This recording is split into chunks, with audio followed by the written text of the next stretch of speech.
Di tahun 2013 saya pernah mendengar berita ada seorang Indonesia yang berhasil membeli saham dari Inter Milan sebesar 70%. Sekaligus dia juga menjadi presiden dari klub raksasa Italia tersebut. Dia adalah Erick Thohir. Itu adalah pertama kali saya mengenal nama dari Erick Thohir. Dan setelah saya cari tahu lebih lanjut, ternyata Erick Thohir adalah seorang pengusaha yang sangat kaya dan juga anak dari pengusaha yang kaya juga. Orang tuanya itu petinggi dari Astra. Erick Thohir sangat concern di dunia olahraga. Dia beberapa kali menjadi ketua di berbagai organisasi olahraga. Dia juga pernah memiliki tim-tim olahraga seperti tim basket dan tim bola. Tapi setelah di tahun 2018, setelah dia tidak menjadi presiden Inter Milan, dia ditunjuk oleh Jokowi menjadi ketua tim pemenangan pasangan capres Jokowi Ma'ruf Amin. Di sini saya agak heran ya, orang yang tadinya concern di olahraga kenapa masuk di politik?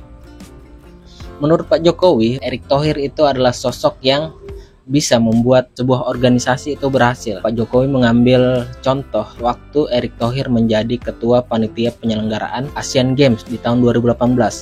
Di situ Asian Games berhasil berjalan dengan lancar dan sukses.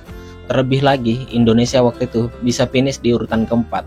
Itu alasan Pak Jokowi menunjuk Erick Thohir sebagai ketua tim pemenangan pasangan Jokowi Ma'ruf Amin pada waktu itu. Dan setelah tahun 2019 Jokowi akhirnya menang, Pak Erick Thohir ditunjuk menjadi Menteri BUMN. Disinilah saya mulai melihat Erick Thohir mempunyai keinginan yang lebih dari sekedar menteri saja. Tentu saja keinginan terakhir itu menjadi capres atau mentok-mentok cawapres lah. Terbukti ketika 3 tahun menjadi Menteri BUMN, dia mulai mengkampanyekan dirinya. Yang paling terkenal itu saat dia mengkampanyekan dirinya di mesin ATM. Setiap orang mengakses mesin ATM selalu muncul video dirinya yang mempertontonkan wajah dirinya. Tentu saja waktu itu dia membantah hanya mengkampanyekan program akhlaknya ini. Akhlak itu akronim dari amanah, kompeten, harmonis, loyal, adaptif, dan kolaboratif.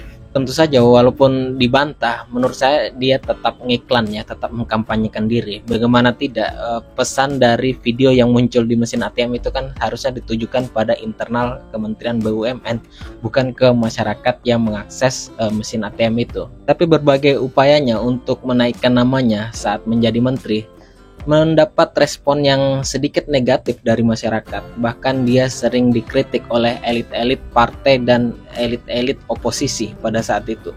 Dan di tahun ini akhirnya Pak Erick Thohir menjadi ketua PSSI setelah memenangkan pemilihan ketua umum PSSI yang dia menangkan tuh sebesar sekitar 60% perolehan suaranya itu. Dan akhirnya Pak Erick Thohir kembali ke jalurnya, kembali ke habitatnya, kembali ke hal-hal yang sebenarnya dia kuasai. Dan setelah menjabat di PSSI sebagai ketua PSSI, dia mendapatkan prestasi yang bisa dibilang cukup membanggakan, cukup hebat, padahal dia baru menjabat beberapa bulan. Ini membuat masyarakat menilai Erick Thohir menjadi lebih positif, mengangkat namanya, mengangkat elektabilitasnya. Saya akan mencoba menjelaskan beberapa menang banyaknya Erick Thohir saat menjadi ketua PSSI. Yang pertama tentu saja pada waktu Piala Dunia U20. Ya, kita ketahui memang gagal sih. Tapi waktu dinyatakan gagal, Erick Thohir langsung menuju untuk bertemu Presiden FIFA dan mempertanyakan nasib Indonesia kemudian. Ya, walaupun tetap gagal juga, tidak berhasil. Paling tidak Erick Thohir bisa membangun narasi bahwa Indonesia selamat atau terbebas dari hukuman pelanggaran yang akan diberikan FIFA. Jadi narasi yang terbangun di masyarakat, Erick Thohir menyelamatkan Indonesia dari hukuman FIFA. Menang banyak yang kedua tentu saja saat SEA Games baru-baru ini, di mana timnas U22 kita bisa menyabet medali emas. Padahal medali emas di cabang sepak bola sudah 32 tahun kita tidak mendapatkannya. Tapi semenjak Pak Erick Thohir menjadi PSSI, dalam waktu beberapa bulan saja, kita bisa mendapatkan medali emas yang sudah lama kita tidak dapatkan. Ya mungkin bisa dibilang ini kebetulan, tapi saya melihat memang ada perubahan, terlebih di mental pemain timnas U22 pas waktu final ya lawan Thailand. Ternyata mereka mendapatkan motivasi atau ceramah bagaimana seorang petarung, seorang pemain harus memiliki mental juara. Itu yang disampaikan Erick Thohir kepada pemain-pemain timnas pada saat itu. Terlebih waktu adanya ribut-ribut di akhir babak kedua, Erick Thohir terlihat turun ke lapangan untuk menenangkan staf kepelatihan dan para pemain. Di sini memunculkan rasa simpati dan rasa dilihat positif lah oleh masyarakat apa yang dilakukan Erick Thohir. Terlebih akhirnya Indonesia menjadi juara di cabang sepak bola di SEA Games kemarin itu. Dan menang banyak yang berikutnya adalah keberhasilan Erick Thohir mendatangkan Argentina loh coy, Lionel Messi ikut juga. Saya sebagai fans dari Lionel Messi tentu saja sangat senang dengan kabar ini. Kapan lagi bisa Messi di-tackle Asnawi atau adu skill sama Witan Sulaiman. Keberhasilan Indonesia mendatangkan Argentina tidak bisa dipungkiri ada andil dari seorang Erick Thohir yang dia klaim katanya ada bantuan dari seorang Javier Zanetti. Iya, seorang legenda dari Argentina dan juga mantan pemain dari Inter Milan. Keberhasilan Erick Thohir membawa Argentina ke Indonesia tentu saja disambut meriah oleh masyarakat Indonesia. Menaikkan namanya lagi, elektabilitasnya lagi. Bagaimanapun sepak bola di Indonesia itu sangat-sangat fanatik orang-orang terhadap sepak bola. Dan tidak berhenti di situ saja. Rencana Erick Thohir ke depan akan selalu mendatangkan negara-negara besar untuk menjadi latih tanding atau uji coba untuk melatih mental dari pemain timnas Indonesia.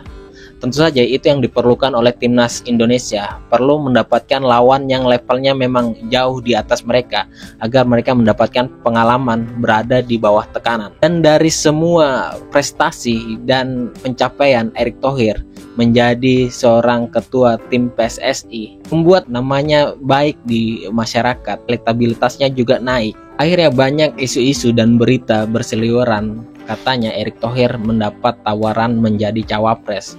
Kalau menjadi capres mungkin agak sulit ya, soalnya sudah ada 3 nama besar kan.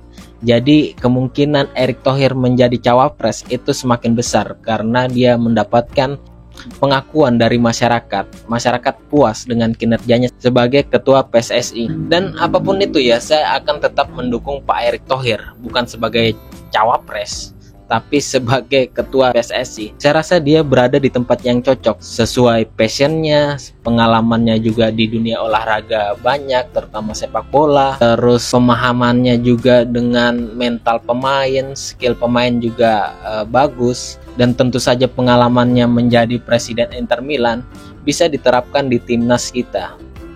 Jadi Pak Erick Thohir jangan jadi cawapres lah, jadilah ketua PSSI saja biar bisa membangun sepak bola Indonesia menjadi ke arah yang lebih baik. Saya bosan loh dengan ketua PSSI yang sebelum-sebelumnya. PSSI bolanya itu hanya untuk dijadikan lahan mengkampanyekan diri saja. Melulu soal politik terus. Bolanya Indonesia kapan majunya? Jadi saya menaruh harapan yang besar kepada Pak Erick Thohir. Jadi Pak Erick Thohir tetaplah jadi ketua PSSI ya, jangan jadi cawapres atau presiden. Oke, sekian saja. Terima kasih sudah menonton. Dadah.